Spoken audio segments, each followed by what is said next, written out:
Salut à tous, alors on fait une vidéo qui sera peut-être un poil longue. Là je sais que vous êtes inquiets parce que même quand je vous dis que la vidéo sera courte elle est longue, alors là je sens l'inquiétude. Donc on va regarder un peu coin par coin, qu'est-ce qu'on peut faire. Donc déjà si on va regarder le weekly un petit peu. Donc en weekly on voit que malheureusement on avait activé une convergence haussière sur les coins ici, mais on est en train d'échouer sur le momentum. Alors c'est que partie remise très honnêtement. Quand le momentum weekly recroisera, on aura très probablement terminé la baisse, d'accord, mais bon, c'est pas encore. C'est pas encore. En daily, on voit le magnifique échec sous la résistance Ishimoku ici, avec une image de double top. Et on est parti pour casser le plus bas. Donc, bon, ADA, si vous en avez pas, donc moi, ce que j'avais un peu d'ADA acheté, qui était dommage, c'était un bel achat au bottom, c'était pile 100% d'extension. Bon, là, j'en ai plus, d'accord, ressorti sur entrée. S'il fait un espèce de double bottom, bon, je suis pas un expert chartiste, mais enfin, triple bottom, du coup, un 2 3 ouais, qui repart, bon, j'en reprendrai plus tard. Ce qui est intéressant de voir, c'est quand même, on a fini la phase d'accélération des Bollinger, d'accord. Vous voyez, les Bollinger, elles s'écartent, d'accord, c'est la phase d'accélération. Ensuite, elles se mettent parallèles, c'est la phase de maturité du trend. Et après, elles se contractent. C'est ce qu'on avait ici, c'est normalement la fin quasiment du mouvement. Donc il y a des chances qu'on vienne chercher cette Bollinger basse daily qui est 0,03. Donc en gros, ce que j'avais acheté ici, je vais le remettre ici, si on y va. D'accord. Et après, je garde une partie pour cette zone ici. Ok, ça c'est vraiment une zone où j'achèterai, si on y va, vraiment des quantités d'ADA qui correspondent à l'investissement total que je compte mettre. Euh, mais là, je compte acheter une partie. Donc par exemple, je vous donne un chiffre pif, et facile à compter, je veux acheter 100 euros d'ADA, et bien je vais en mettre 30 euros ici et 70 ici. Ok, si là, ça s'avère, enfin 30 euros ici, si ça s'avère qu'on vient là, qu'on rebondit et qu'on casse la résistance, dans ce cas-là, je compléterai et ça me fera un PRU qui sera par ici, au lieu d'avoir un PRU qui sera par là si on va là. Mais bon, ça c'est le jeu, c'est comme ça que ça marche. Donc ADA, le niveau clé 003023 ou cette zone-là. Ok, vraiment beaucoup plus basse. Ça n'a pas changé, mon avis dessus n'a pas changé. Alors attendez, je vais mettre le RSI. Donc Atom, il est sur un magnifique mouvement en 3. Regardez, 1, 2, 3, on a cassé cette trend ici, donc ce mouvement est terminé. Alors on peut toujours espérer que ça fasse une diagonale, c'est-à-dire 3, 3, 3, 3. Bon, pourquoi pas. On a quand même un momentum qui baisse. Alors ça c'est une forme, je vous le mettrai dans la mise à jour, c'est quasiment la même chose, sauf que c'est le momentum de ce momentum, en quelque sorte. C'est pas vraiment vrai, mais l'idée c'est ça. Ce qu'il faut retenir, c'est qu'en gros, sur les grosses échelles de temps comme le daily ou le weekly, là il n'y a pas assez d'historique, honnêtement, pour que le momentum soit fiable. Mais en gros, si on dépasse 80 sur celui-là, on se retourne quasiment toujours. Ça ne veut pas dire que c'est le bottom, c'est-à-dire qu'au moins on se retourne. Et la vague d'après, souvent, c'est la fin. Ok, là, on voyait qu'on en est loin, on a passé 50, 80 est loin, donc on a la marge pour baisser. Ce qui est intéressant, c'est qu'à l'heure actuelle, il y a une mèche quand même basse, mais pour l'instant, il ne se passe pas grand-chose. La mèche a été faite sur le support ici, le support daily qui est là. Si vous voulez racheter du truc, pourquoi pas. Moi, honnêtement, je rachète rien du tout ici. Ce que je vais attendre comme pattern pour racheter, c'est quelque chose de ce style-là. C'est-à-dire, on tombe, on latéralise et on fait une grosse bougie. D'accord. Là, c'est un peu la même chose. On tombe, on vient chercher la Bollinger. Si on latéralise et qu'on recrée un mouvement qui repart sans venir recasser la Bollinger, dans ce cas-là, un peu exactement cette image-là, j'achèterai du Atom. Autrement, ça m'intéresse vraiment pas du tout. Le BAT, lui, est assez difficilement lisible. Il fait vraiment des trucs chelous. Lui, je vais en acheter. Sur ce niveau, je vais acheter 20% ou 30% du niveau que j'ai envie d'acheter sur le BAT. Le niveau suivant que j'achèterai, c'est la Bollinger basse. D'accord, vous voyez qu'on a quand même des Bollinger qui s'orientent vers le haut. Donc la Bollinger basse, ici, vers 0,140, 0, 14,45 ou 14,46. Ok. Il n'y en a pas un plus joli. Voilà, il y en a un plus joli. Ok, parce que lui est vraiment venu dans sa zone, il s'est vraiment retourné. On peut voir quand même de la divergence qui apparaît sur ces niveaux ici. C'est probablement en fait un flat irrégulier. De toute façon, en ce moment, les cryptos nous font que ça. Donc là, on descend. Ce serait, j'espère en tout cas, la descente vers comment dire, la descente vers un bottom, bottom local. Et vous voyez qu'ici, à 0,188, on a un niveau qui est quand même très intéressant, qui a quasiment produit le rebond, mais j'attends de voir si on y revient. C'est les 61% Fibo. Ok, donc ça c'est vraiment une zone qui va m'intéresser pour acheter. Ok, en tout cas cette vague là est définitivement terminée. Maintenant, on joue que le bottom tient sur le bat parce que ben, ça fera exactement comme avec le BNB sur avant. Le BNB, lui, il avait eu une courbe complètement différente et le bat, on voit qu'il a une courbe qui est quand même complètement différente des autres. Enfin, de beaucoup de groupes de coins, hein, d'accord. On voit qu'il a potentiellement fini ici. Donc, à suivre. Mais lui, ça va être intéressant d'en avoir un petit peu. Le BCH, bon, ben, le BCH, c'est un échec, hein, le tentative de trade, d'accord. Voilà, comme je vous avais dit, risque de 1%, perdu. Voilà, next, on passe au suivant. Le niveau BCH qui m'intéresse, c'est celui-là hein, maintenant, d'accord. Les 170 là, par là. Et bien sûr, on peut jouer à se faire peur. Il ne faut pas l'exclure. Hein. C'est attention, quand vous excluez complètement un scénario, c'est typiquement ces moments-là où vous allez vous faire balader. D'accord. On peut se faire peur en disant on n'a pas bottom. Et on va aller chercher les 0,618 d'extension. Le 1, on ne peut pas parce que c'est un chiffre négatif, mais qui correspond quand même au 100% d'extension du WX potentiel ici. Hein. J'ai des comptes partout qui traînent. Donc là, on a quand même 0,618 de ça rapporté à ça, 100% de ça rapporté à ça. Il faut faire quand même très attention à ce que cette zone des 93, là, ici, cette zone-là, on va la marquer, soit pas à un moment une zone d'intérêt. Ça nous sauverait en fait, ça revient uniquement à venir chercher ce support ici. Ok. C'est pas rare hein, que la vague 2 vienne chercher l'ancienne vague 2. Hein. C'est un phénomène qui se répète quand même assez sur Elliott Wave. Hein. Donc c'est pas rare. Ok. Et ça tombe pile poil sur ça.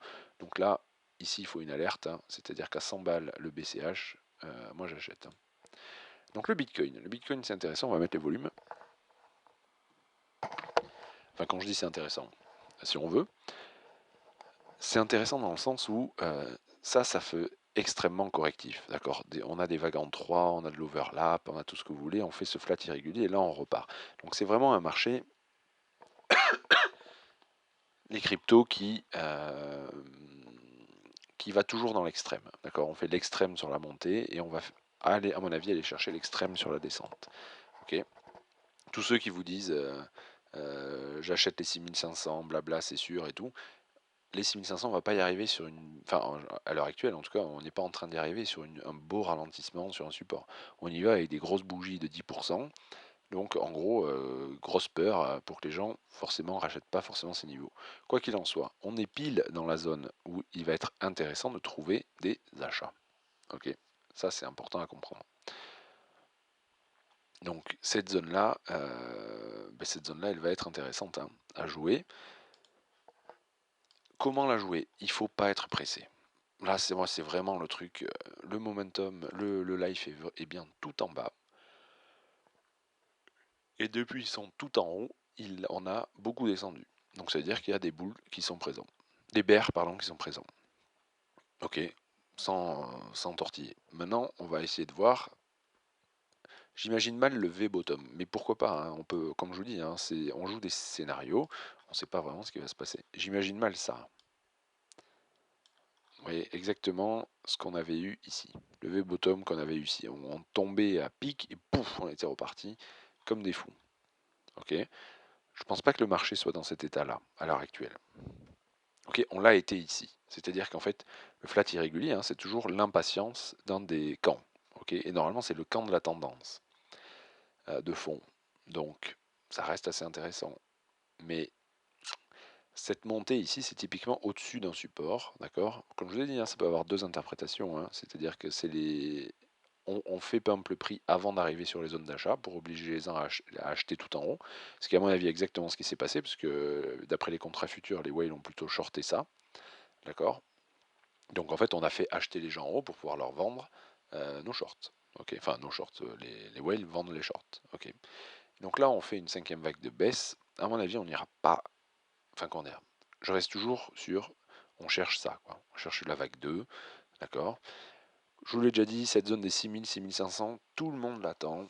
Tout le monde l'attend. Moi, si on y va, c'est plus bas, d'accord. C'est vraiment 6002, 5008, et pourquoi pas la mèche à 5005 sur la moyenne mobile. Donc, moi, vraiment, ma zone où je vais commencer à m'intéresser un peu plus, en toute transparence, les bitcoins que j'ai achetés à 8100, 7300, 500 et tout, je les ai gardés, je les ai pas revendus sur le truc ici. S'ils nous offrent un pump là, pourquoi pas, mais honnêtement, je les garde. Je les garde, j'en rachèterai juste plus en bas, hein. Et là, c'est intéressant de vous rappeler, la psychologie dans laquelle vous étiez, c'est absolument pas une critique, hein, quand on était ici. D'accord. On a démarré comme des fous, quoi.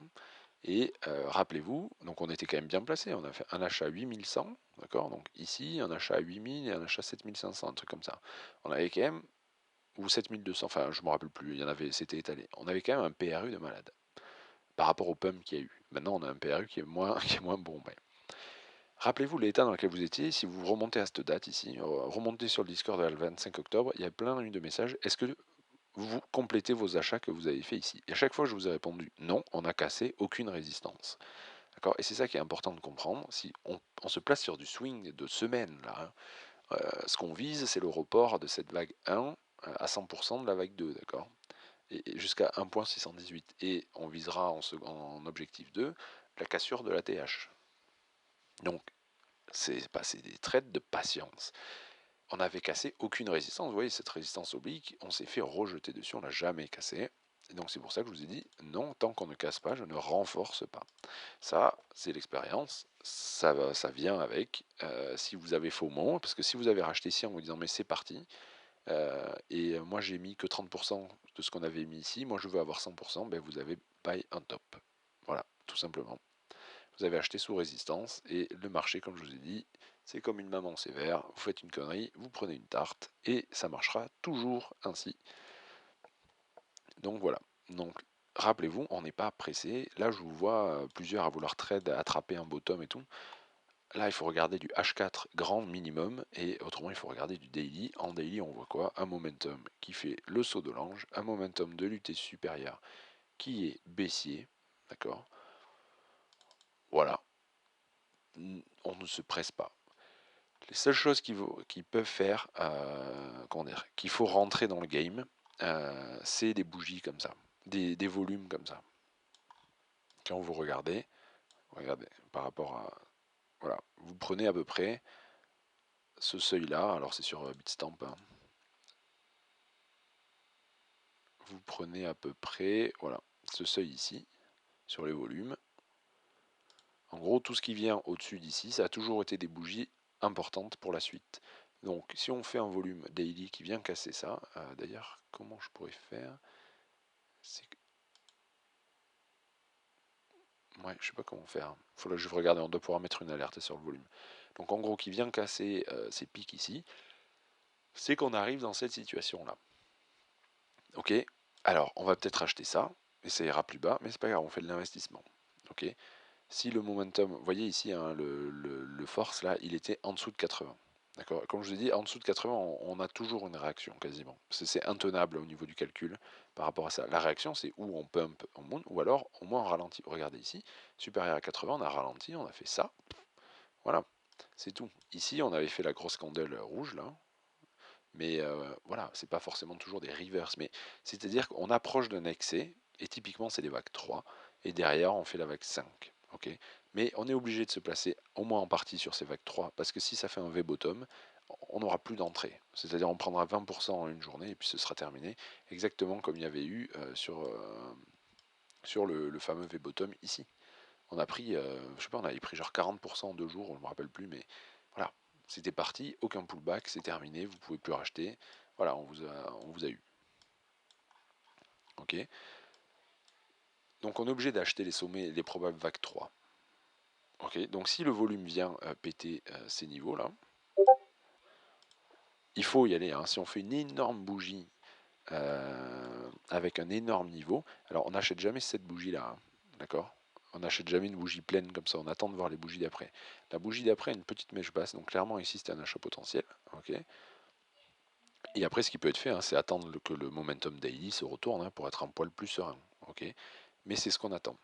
Et alors si on a ça et qu'on refait une vague baissière, on aura une divergence du momentum et c'est potentiellement tout à fait ce qu'on peut faire.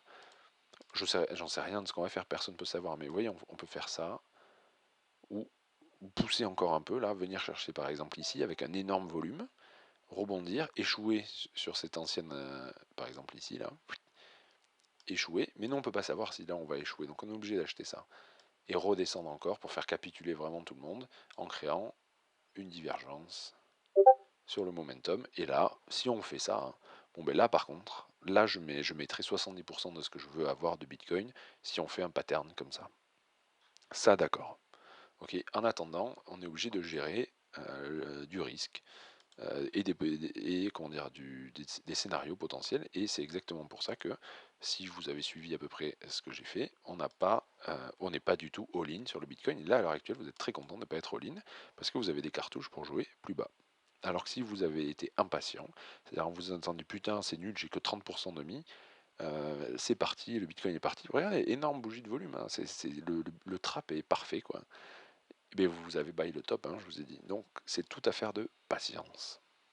Le BNB c'est pareil.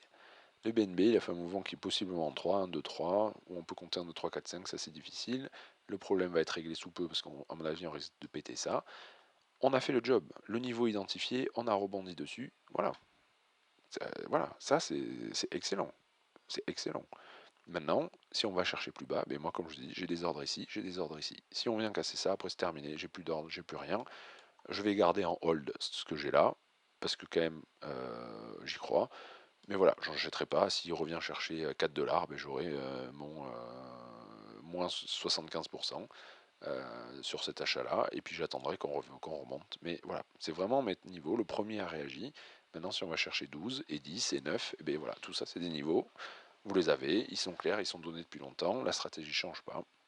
Je les achète. Et je garde mes BNB. Ceux que j'ai achetés ici, on n'est même pas sur le prix, enfin on est quasiment sur le prix d'entrée.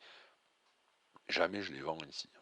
D'accord. Je suis d'accord, on va aller plus bas, ça fait hyper impulse, ça fait 1, 2, une grande 3, 4, 5. Comme je dis, comme j'ai toujours de la marge là, je compléterai. Le TH, lui, est toujours bizarre, il pump moins que les autres, il fait toujours vraiment des trucs chelous. Il est dans les cases vertes, hein. Voilà, il est venu chercher quasiment cette case verte ici. Pareil, moi je le touche pas trop. Je lui mets une cartouche à 121, ça c'est sûr, là un gros parpaing. 121 j'en rachète, sinon j'en rachèterai à 66 dollars. Voilà, c'est pas très compliqué. Donc voilà, à 66 dollars, c'est de l'argent que j'économiserai à partir de maintenant. C'est-à-dire que si on vient à 120, je mets tout. D'accord, je mets tout. Tous mes ETH, je les achète. Ok, d'ailleurs, je vais remettre une 120e alarme. Chaque fois que je fais une vidéo, je mets des alarmes en fait. Elles disparaissent de vue. Et donc, du coup, quand ça arrive dessus, j'ai genre 10 fois la même alarme qui s'allume. Mais voilà, ça c'est vraiment ma zone qui m'intéresse. Ok, donc là, je rachèterai tous mes ETH à 121 si on y va. Et puis, si on cave plus bas, ben, je les garderai. Et à 66 dollars, ben, je mettrai l'argent que j'ai rééconomisé dessus. Ok, parce que j'espère, enfin, j'imagine, j'espère pas qu'on fasse ça, si vous voulez. Enfin, si on fait ça, on fera ça, hein. C'est-à-dire que si vraiment les cryptos sont dans un pattern boule long terme, si on fait une droite comme ça, on fera la droite dans l'autre sens. Ok. Rappelez-vous, hein, le but là, c'est de vous faire peur, c'est de vous faire sortir. Ok. Et on va vous faire peur, hein. Enfin, on va nous faire peur, croyez-moi, hein. Rappelez-vous les baisses, hein. En fait, quand vous commencez à écarter un scénario, c'est là où il faut se poser des questions. Rappelez-vous, on avait tellement baissé sur les trucs ici, que quand j'ai commencé à faire des vidéos en disant ok on approche du bottom, et je ne vais pas vous dire que j'ai trouvé le bottom du premier coup, sur toutes les cryptos j'ai racheté cette zone ici, et après j'ai racheté celle-là, c'est exactement la même stratégie, hein. J'ai acheté une vague 3 et j'ai acheté la vague 5. Ok. A posteriori c'est toujours facile de dire oui ben c'était sûr que c'était celle-là. Oui, quand on a vu ça, d'accord, quand j'ai vu ce pattern-là, je vous ai dit oui, pour moi on a bottom. D'accord, vous pouvez regarder les vidéos, les discussions sur Discord, je vous dis on a bottom. Voilà, et la majorité d'entre vous, je vous rappelle pour ceux qui sont là depuis longtemps, étaient contre cet avis. Hein. Mais voilà. Ça, Letty, c'était très dur de savoir. Mais ce pattern-là est assez typique. On arrache les deux Bollinger, on rebondit et on échoue à aller venir chercher la Bollinger là avec une divergence. Ça, c'est assez typique comme truc. C'est comme une divergence du prix par rapport à la Bollinger. Okay. Et ça, c'est un pattern qui est assez récurrent. Vous voyez, on défonce les deux Boulingers, les deux Bollinger, on revient faire un sommet et on échoue à aller toucher l'autre Bollinger et boum, on se casse la gueule. D'accord. Donc quand vous avez une très forte volatilité, il ne faut pas s'exciter forcément dessus. Il faut attendre de voir ce que ça donne. Vous voyez là, on a défoncé la Bollinger, défoncé la Bollinger, défoncé la Bollinger, et pour l'instant, on n'est toujours pas reparti. Ok. Donc voilà. Mais lui, pareil, LTC, je les garde. On est dans la case, je les ai achetés à de très bons prix, je les garde. Ok. Et donc j'attends de voir. Et si on a des signaux, un momentum daily qui se retourne, une divergence daily, ou on vient chercher cette zone ici des 38-41, 38 dollars, hein, c'est une zone qui m'intéresse. En plus, c'est la Bollinger ici. Si on y va, le momentum sera en survente sévère, il sera inférieur à 80. Donc voilà. Donc 38 dollars, je rachète encore des LTC. Est-ce que je vais en racheter plus bas? Bof. Bof, bof. À la rigueur, celui-là, 31. D'accord, 38-31, deux zones d'achat pour le LTC encore. Après, fermer le banc, on arrive trop près du bottom, je garde. Et puis c'est fini, c'est du buy and hold, c'est terminé. Pourquoi là je fais pas des trades semi-swing? Parce que je trouve que ça là c'est facile a posteriori de dire bah oui, si j'avais vendu toutes les contacts avec la Kijun, tous les sommets, effectivement à chaque fois on a dump. Oui, mais c'est toujours facile dans ce sens-là. D'accord, il faut se mettre en condition. On a fait ce pump ici, on veut attraper le bottom, on veut pas vendre forcément le truc. D'accord, c'est pas le bon sens. Alors oui, là on retrace beaucoup. Donc bien sûr, à l'heure actuelle, vous dites que c'était mieux d'être short, mais il faut voir encore plus long terme. Ok, il faut voir weekly. D'accord. Weekly, est-ce qu'on a fait une vague de baisse? Non. Regardez, on a fait qu'une vague de hausse. On a fait une vague de hausse, on descend, et là on est toujours sur une vague de hausse. On est même divergent sur le momentum. Donc, ah non merde, c'est pas celui-là, pardon. Enfin celui-là c'est pareil. Mais regardez, c'est exactement la même chose. On a fait une vague de hausse, une vague de baisse, et on est déjà en train d'essayer de retourner les momentum. Donc on approche, si vous voulez, on approche de la fin. On est en train de créer, bon, on en est loin encore, il faudrait que ça se retourne maintenant, mais une divergence potentielle du momentum. Ok. Donc voilà, il faut se mettre dans le contexte des weekly. On essaie de racheter pour partir. Donc vendre a posteriori un truc baissier, c'est toujours facile. En live, c'est difficile. Ok. Donc moi j'ai clairement fait le choix d'essayer d'acheter des bottoms plutôt que de vendre des sommets, parce que pour moi, le long terme, on est haussier. Mais c'est là la différence que je vous ai dit entre le mec qui sait ce qu'il fait et ceux qui ne savent pas ce qu'ils font, c'est qu'en achetant les bottoms, vous arrivez à protéger, si vous faites bien votre job. D'accord. Donc en fait, vous n'allez pas gagner d'argent, vous n'allez pas profiter de la baisse, ça c'est vrai, mais vous allez théoriquement quasiment rien perdre. Après, moi, il y a des choses que je garde en hold parce que je trouve que c'est des bons prix à long terme, et puis voilà. Ok. Donc lui, exactement toujours le même pattern, on a défoncé la Bollinger ici, et on échoue à venir la rechercher sur l'autre truc, et là on se casse la gueule. Le Néo, clairement, lui va m'intéresser à 8,5 dollars, j'en rachète, ok, sûr et certain, j'ai déjà l'ordre qui est en place, et ensuite j'en rachète à 5 dollars jusqu'à 30 centimes, j'exagère un peu, mais j'en rachète à 5 dollars et 3,5 dollars, les 100% d'extension. De ça, je sais que c'est pas très logique quand on voit la gueule du truc, mais d'expérience et des niveaux qui peuvent m'intéresser. On va regarder ça ici. Vous voyez que le 0,618 c'est 2,2 dollars. Voilà. Pourquoi pas. Le 100% n'est pas très intéressant dans le sens où, vous voyez, on arrive dans les négatifs. Donc on regarde plutôt le 0,618. Pardon, le 0,618 est à 4,5. Donc il s'est pile entre ces deux-là. Donc ce qui fait vraiment une zone d'intérêt pour, pour les cryptos. Pour cette crypto ici, quoi. Avec la bande de Bollinger dedans. Là. Donc vers 5,5, ça fait vraiment une zone qui est intéressante.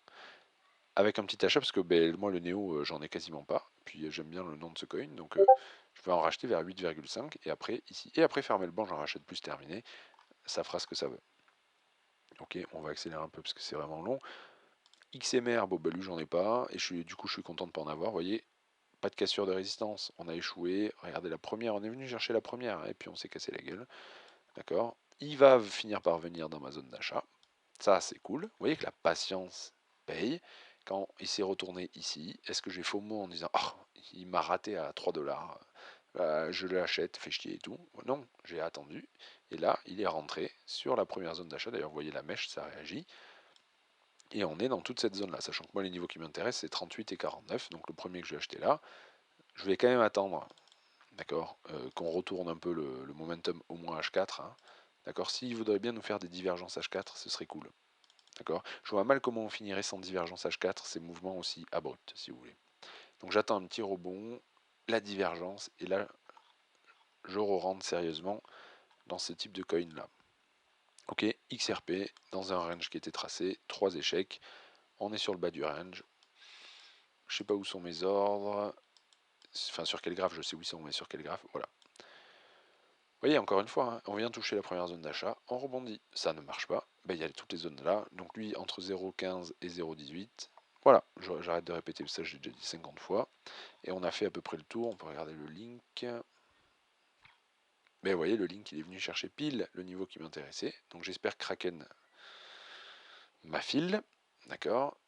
Et putain, s'il m'affile sur la mèche là, oh oh, nickel. Voilà. Et après, bien sûr, on raisonne dans l'autre sens. Toujours voir les scénarios dans les deux sens, malgré ce que des stars vous disent. Pour le long terme, on verra 0,618 qui est pareil, vous voyez le bas de la Bollinger. 100% d'extension fait extrêmement bas, ça fait casser cette zone ici, ce qui théoriquement n'est pas possible, parce qu'il y a probablement une vague 2 là-dedans, 3, 4, et on pousse pour la 5. Donc voilà, donc on a fait à peu près le tour. Les clés, c'est toujours les mêmes pour les bottoms, c'est le volume. Si vous voyez des volumes énormissimes apparaître, notamment sur le Bitcoin, hein, c'est lui qu'il faut regarder, avec une candle qui se rétrécit, ok. Si c'est un volume sur une énorme candle pleine, on s'en fout. D'accord, on s'en fout. Vous voyez, hein, cet énorme volume ici avec cette mèche haute, c'était pas de bon augure. Hein. Bon, malheureusement, c'est sur une période qui est un peu difficile pour moi, mais c'était pas de bon augure. On a fait un énorme volume avec ça, donc effectivement, tout le monde, enfin les gros ont vendu cette mèche, d'accord. Là, je veux pas vous faire la météo de la veille, hein, mais donc gros volume, candle qui rétrécit, c'est ça qu'on cherche, d'accord. Ça doit vous faire alerter. Les divergences H4 pour un premier rachat, c'est parfait, et les divergences H1, pour moi, c'est un rachat complet. Les divergences daily, pardon, c'est un rachat complet. Voilà, sinon, comme je vous ai dit, il y a des achats que j'ai gardés, d'autres qui sont stop loss et que je reprends plus bas. Voilà. Donc j'espère que vous avez compris le principe aussi de pas FOMO, d'accord. La Bitcoin, si vous avez FOMO, il vous est en train de vous claquer les fesses. Et le principe de la patience aussi, très important en trading, et de comprendre les émotions qu'on cherche à vous procurer. Là, on cherche à vous procurer de la peur et du désespoir, même si, comme je l'ai dit, beaucoup attendent 6000 pour se placer. Donc ce qui va recréer de l'espoir, c'est pour ça que je déteste cette zone ici. Techniquement, je suis assez d'accord. J'attends de voir, si vous voulez. Si on y va tout droit là, ça m'intéresse pas trop. J'adorerais que là on rebondisse un peu et qu'on retombe pour arriver pile sur cette zone ici avec le croisement de ça, avec la divergence. Là, ce serait tellement techniquement surpropre que voilà. Allez, je vous souhaite à tous un bon week-end.